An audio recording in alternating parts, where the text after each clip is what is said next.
Od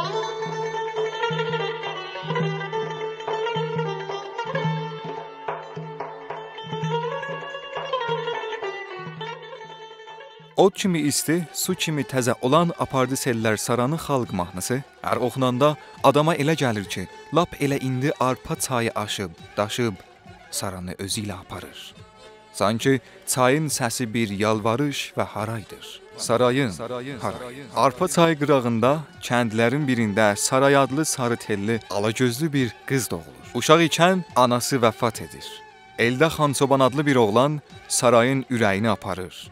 Başqa elin xanı oğlaqda sarayı görüb ona vurulur və onunla evlənmək istəyir. El başçıları müxalifət edib sarayı Xançobana adaqlı edirlər. Xançoban anasının xəstəliyinə görə obadan çıxmağa məcbur qalır. Zalim xan ki, sarayın Xançobanla evlənməsini eşitmişdi, onların yurduna həmlə edib sarayı zorla özü ilə aparır. Sarayın Xançobanın qayıtmağından umudu kəsilir.